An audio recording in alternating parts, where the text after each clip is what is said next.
هنشوف مع بعض في الفيديو ده ازاي نصلح مروحة الحائط بسهولة. زي ما انتم شايفين عندنا كده مروحة حائط مش شغالة، وصلنا فيشة الكهرباء ومفيش اي رياكشن فيها خالص، لا اي ضغطنا على الزر بتاع الباور، مفيش لا اضاءة ولا اي حاجة. ادت اضاءة اهي، لكن تديها اوردرات تديك سرعات، مفيش اي حاجة خالص زي ما انتم شايفين كده.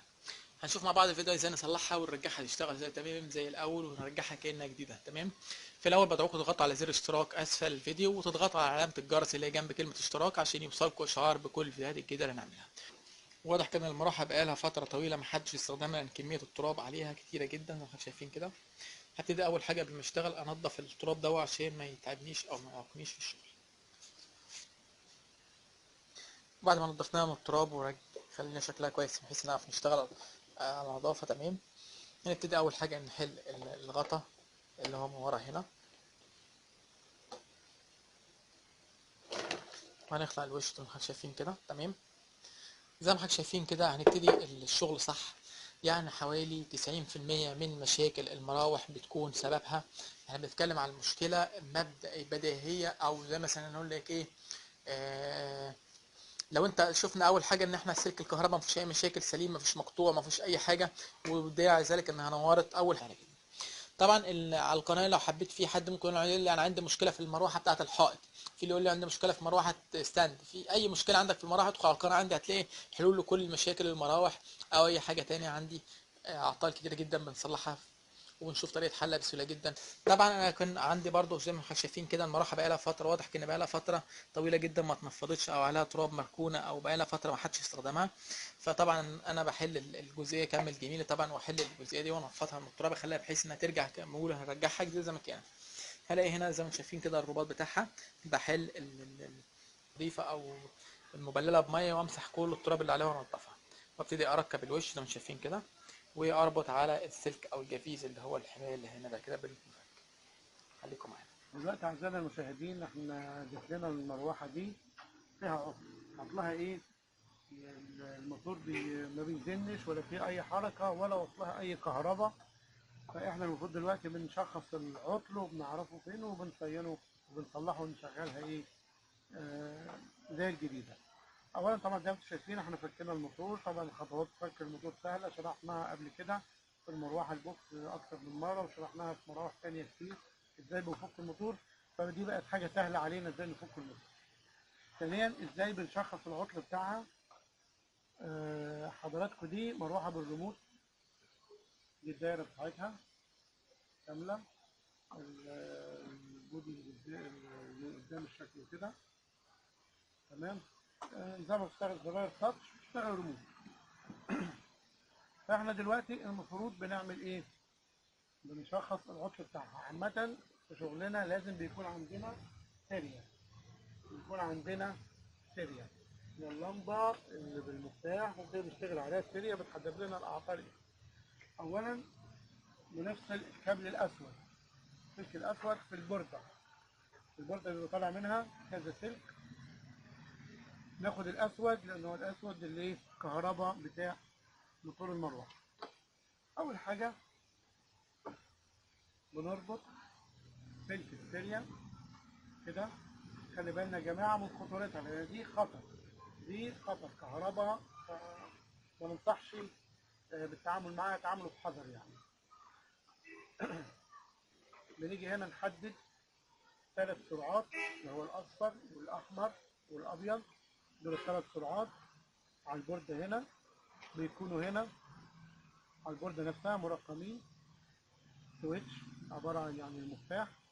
هنا الأسود اللي احنا أخدناه من هنا اللي هو الكهرباء، مكانه هنا أهو زي ما حضراتكم شايفين. الأزرق ده و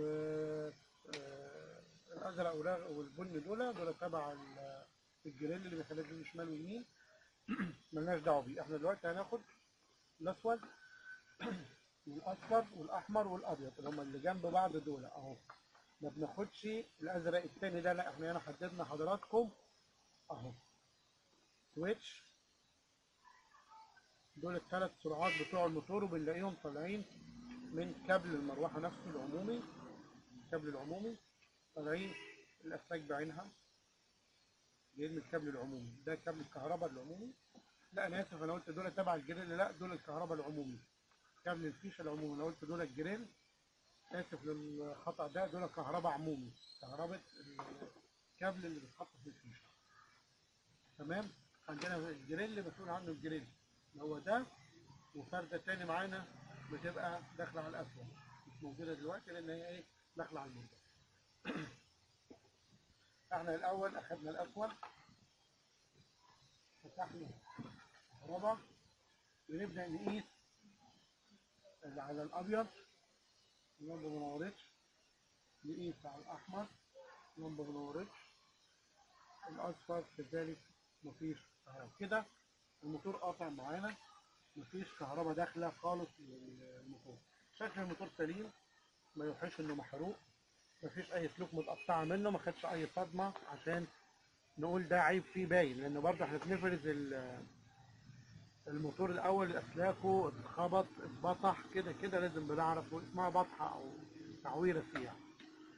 فاحنا في حاجه دلوقتي في الموتور يا جماعه، بناخد كابل الاسود اللي في الموتور، كابل الاسود اللي في الموتور، وبيبقى فيه مربوط بخيط كده، متخيط بخيط زي ما حضراتكم شايفين. بنفك الخيط ده بحاجه سخنه زي مكوة لحام مثلا، ونفك بقى الخيط، بيكون سهل فكه.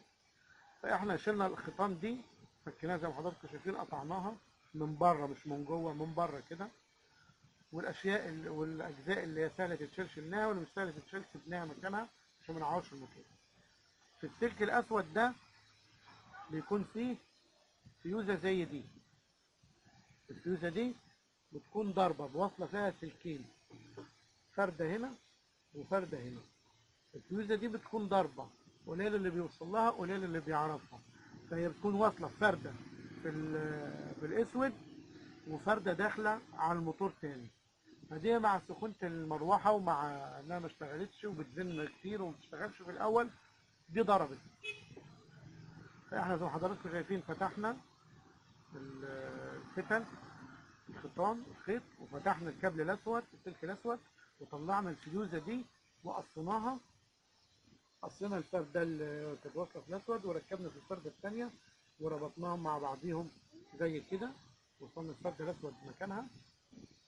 في الطرف الثاني للفيوز، يعني الطرف الاول اللي اتقص ده شلناه، ملوش عندنا لازمه، اللي هو يعتبر ده كان في الفيوزه كده حضراتكم، في الملحوم كده وواصل في الاسود. فاحنا قصيناها من هنا وشلنا دي من الاسود، وخدنا فردة الفيوز دي اللي كانت ملحومه كده وربطناها في الاسود كده. احنا لغينا الفيوزه دي خالص، ورجعنا حطينا المكرونه مكانها عشان ما تعملش مس كهرباء.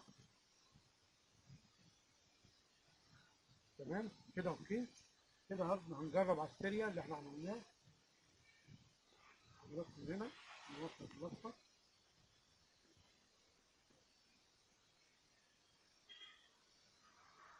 الازرق الاحمر كده، نورت اللمبه شغاله معانا، اللمبه شغاله معانا كده، شغلنا نشكر ربنا تمام، مفيش حاجه فيه تقول انه ما اشتغلش، كده تمام شغلنا. المرحله الثانيه بقى اللي هي التقفيل. في نقطه مهمه يا جماعه، بنجيب فتله خيط نطبقها مرتين كده،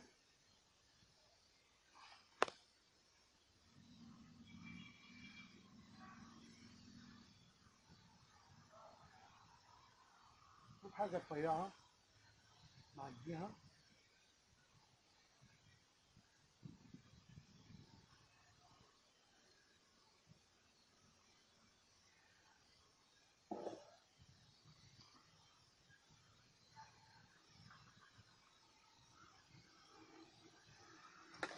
ونبدا نربط الموتور، الحاجه اللي احنا فكناها عشان ما تتفكش والموتور شغال تعمل لنا مشكله.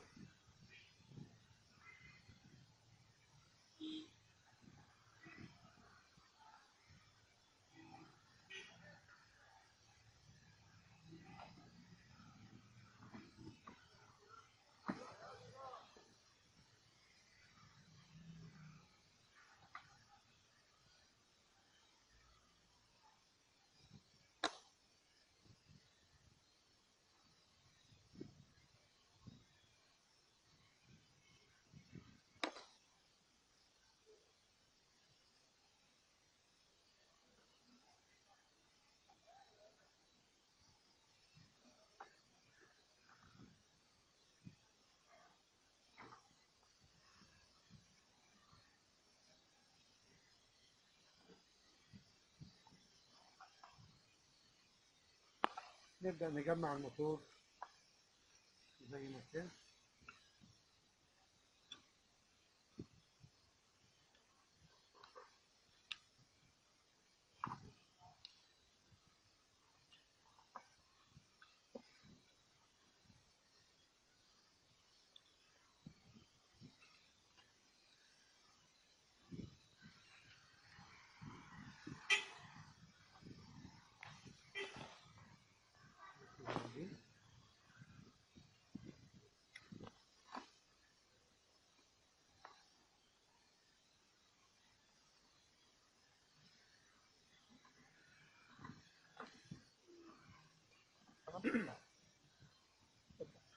دلوقتي هنعمل تيست يا جماعة عشان نعرف إن المروحة اشتغلت ولا لأ. ادعوا لنا بالتسعيد. الكابلة الفارغة السوداء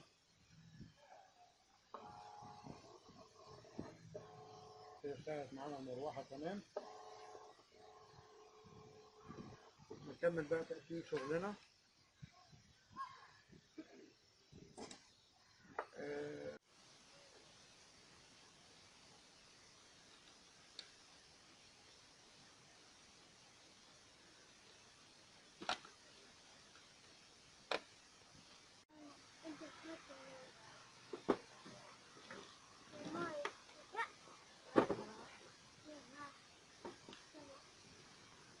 وزي ما حضرتك شايفين احنا خلاص بعد ما جمعنا المروحه تمام وركبناها تمام وصلنا الفيشه، نبتدي دلوقتي نشغل ونشوف النتيجه.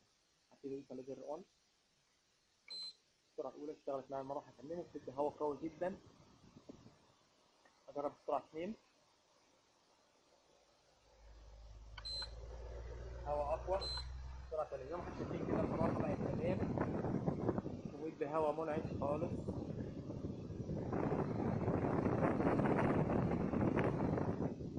بشكركم لمتابعة الفيديو للنهاية، وتابعونا على القناة. هنلاقي فيديوهات كتير جدا عن أعطال المراوح والثلاجات والغسالات والأوتوماتيك والأوتوماتيك وكل حاجة متعلقة بالأجهزة الكهربائية في النهاية. بشكركم لمتابعة الفيديو للنهاية مرة تاني. ما تنسوش اللايك والشير عشان نقدر، وسعيد جدا بتعليقاتكم. ويا ريت لو في أي حد منكم عنده أي مشكلة في أي أجهزة كهربائية يكتب عليه تحت الفيديو، احنا بنرد على جميع التعليقات بأولوية المشتركين بالقناة. مع السلامة. شغل يا ابن المروحة دي.